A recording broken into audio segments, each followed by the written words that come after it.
march of time.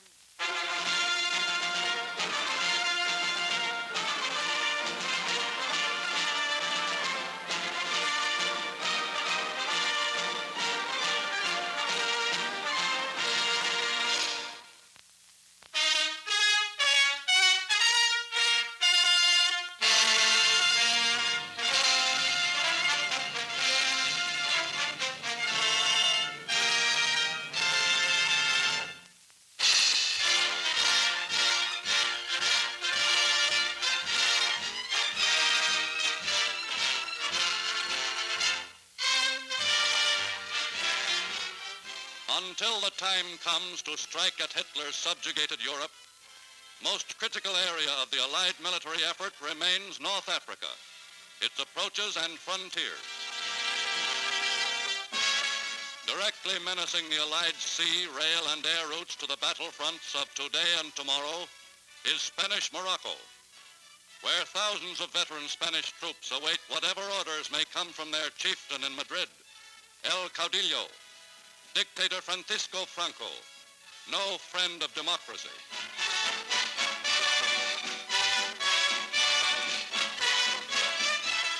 The fascist regime of the New Spain today has taken on all the militant mumbo-jumbo of a totalitarian autocracy, with enshrined heroes like its José Antonio Primo de Rivera, founder of the Falange, today the only political party tolerated in Spain.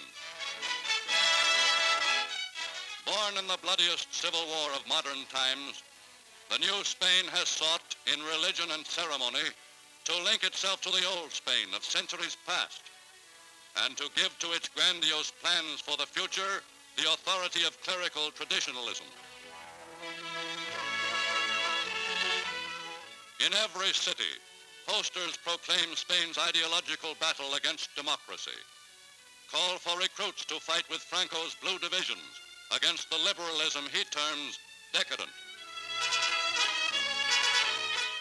Most dynamic cultural body in Madrid is the Council of Hispanidad, fountainhead of Falangist ideology and the chief source of anti-democratic propaganda in Latin America, where the ideals of Franco's Spain are today in direct conflict with the American good neighbor policy for the Western Hemisphere.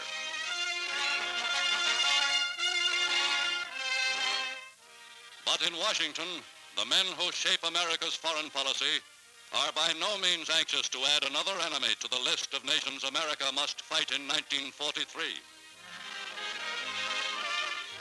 To wean Spain from dependence on the Axis, America has facilitated shipments of oil, food, and fertilizer, has bought from Spain cork, minerals, and wine, which might otherwise have found an Axis market. But opposing any policy of courting the favor of fascist Spain are men whose knowledge of Spain, past and present, is first-hand, able U.S. news correspondents. John Whitaker knew Spain when it was still Western Europe's most decorative, if backward, monarchy.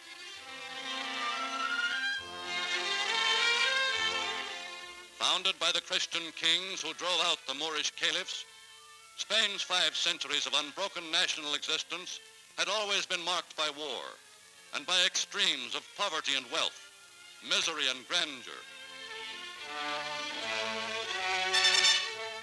In 1931, Alfonso XIII, last monarch of Spain's reigning house of Bourbon-Habsburg, went into exile after a bloodless revolution which upset the Spanish throne and established a republic of moderates.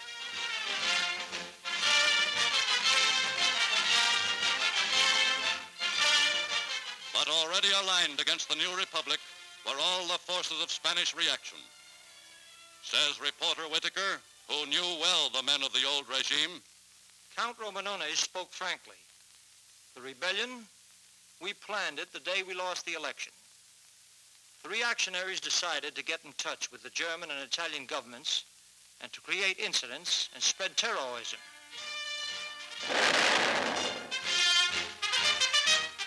There was a military rising in Morocco. It became nationwide on July 18, 1936. In Spain generally, and in the cities especially, the Spanish people were mobilizing in vast numbers to crush the rebel bands. It was the invasion of Spain by the Moors, ferried across the straits from Africa by Italian planes, which saved the rebel traders from the firing squad. Aid for the Republicans was sent by Communist Russia and by France, but not in sufficient quantities to match the supplies and men poured in by Hitler and Mussolini. Reports Whittaker. Volunteers of the International Brigade streamed into Madrid. Anti-fascist Germans and Italians, backed by tough Frenchmen. They believed that the conscience of the democracies of the world had been stirred.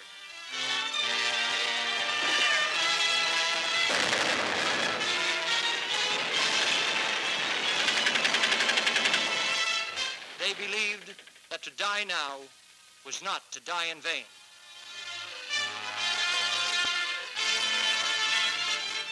But for most of the democratic world, the issues in Spain were confused by the extremists on both sides. The United States and Great Britain adopted a hands-off policy. And in due course, reporter Whittaker saw the collapse of Republican resistance.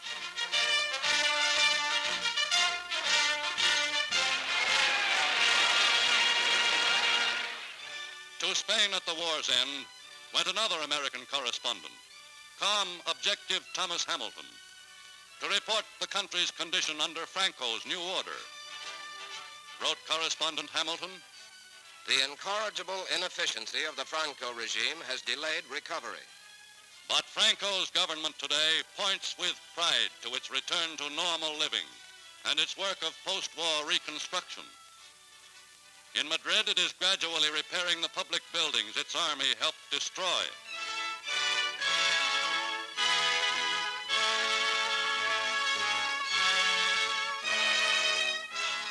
Throughout Spain are being erected new edifices to house its growing legions of civil servants.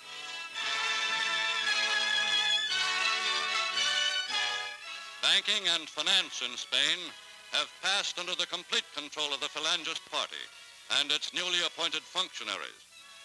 Faithful supporters of the regime, they are today the masters of what is left of Spain's gold reserves.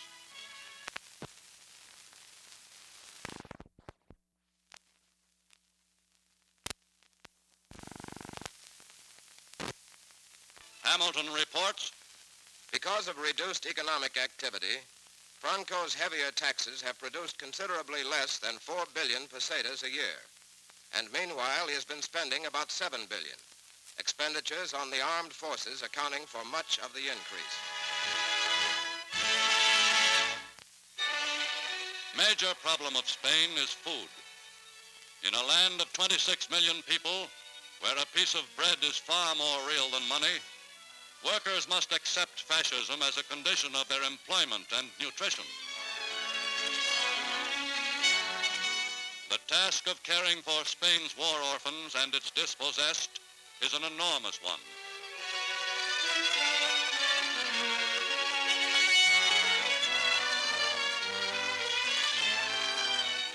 In the Spain of today, the administration of government relief has devolved upon the Falangist Auxilio Social, an organization modeled after Hitler's Winterhilfe and governed by a national council of party members, sociologists and clergy.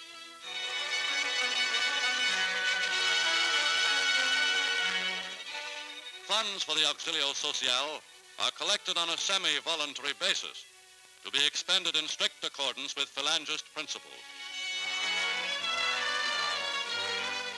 The Auxilio Social has not withheld its relief from the widows and orphans of the former Republicans and has made a real attempt to alleviate the suffering and misery of the poorer classes of the urban population. But its humane endeavors have been marred by boondoggling and waste, says correspondent Hamilton. The Auxilio Social widened the gulf between the haves and the have-nots.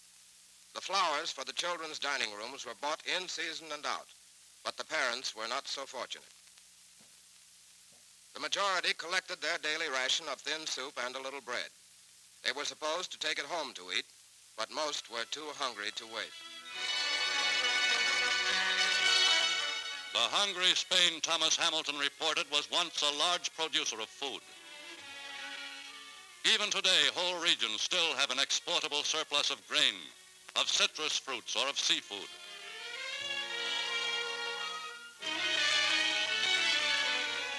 Yet so crippled by war and inefficiency are the means of transportation that these supplies can rarely be moved in time to the regions where they are needed most.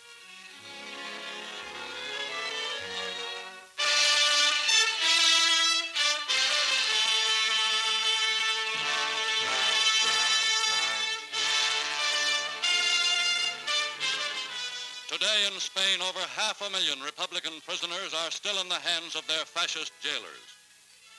Head of the prison system is Falangist General Maximo Cuervo, by whose authorization these films were taken in the model prisons of Madrid, Alcalá de Henares, Valencia, and other cities of Spain.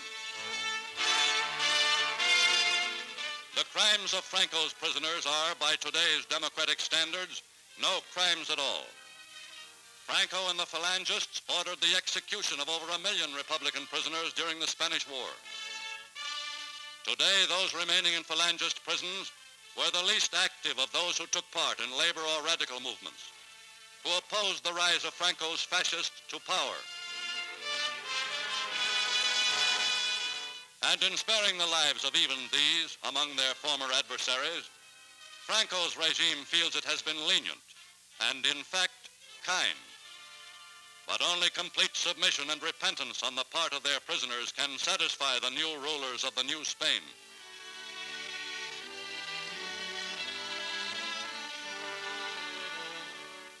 Intellectuals, and notably journalists, make their amends to the regime by editing the prison newspaper Redemption, whose circulation is the greatest of any publication of its type in the world. The news it prints is carefully censored, strictly limited to what will promote the prisoners' reformation along fascist lines.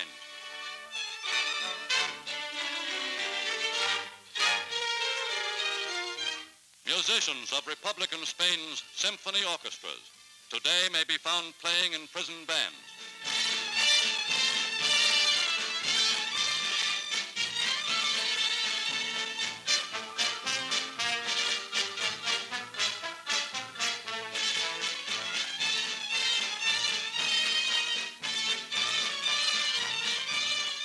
Prison gymnastics are the chief form of physical recreation. The phalange symbol is the sign of coordinated precision.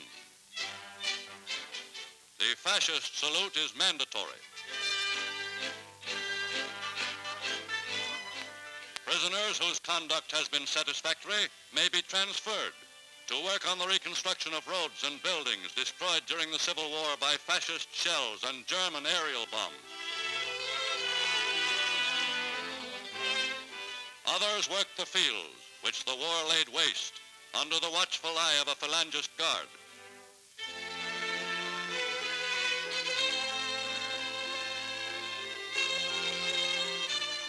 Still other gangs of prisoners excavate by crude means a new system of irrigation canals.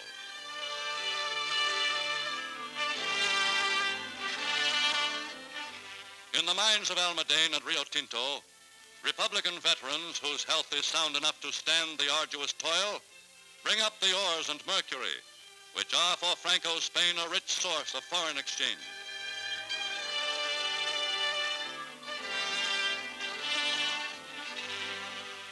In Franco's political prisons are not only men, but also women. Their crimes were, for the most part, those of sympathizing with their Republican husbands, sons, and fathers.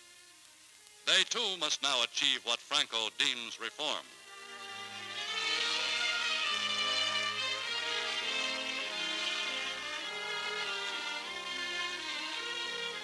Their children, often born in prison, are technically free.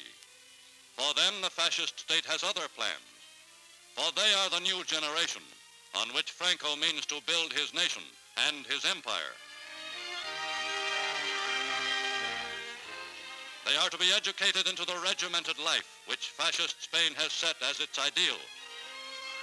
From the time they enter the hogar, Franco's children must dedicate their every hour to the aims of the fascist state.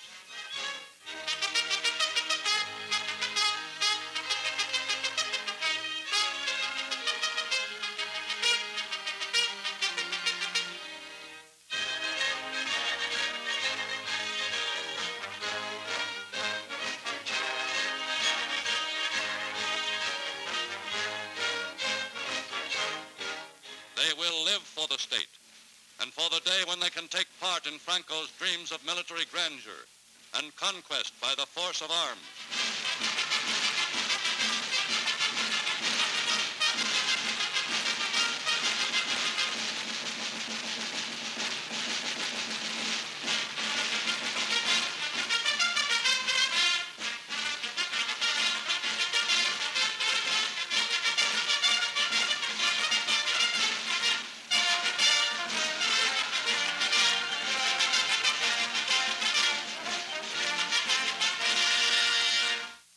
They learn phalangist geography, in which particular emphasis is laid on Spain's lost empire of Latin America and Africa, to be reconquered when Franco has achieved his internal and European aims. Their civil education is largely based upon handicrafts, for Fascist Spain looks with suspicion on many ideas which come from books, needs strong hands for the work it has to do.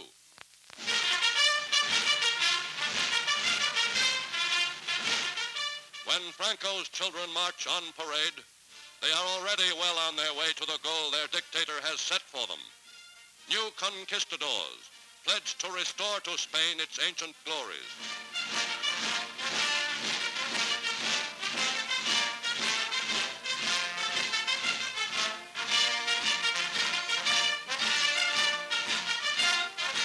Thus, the report of March of Time's cameras on the Spain of 1943. But the regimented legions of fascist dictators, in whatever country they may be found, today are watched with grave concern by men of democratic faith. For the nations of the democratic world are fighting for the destruction of tyranny, not for its preservation. Time marches on.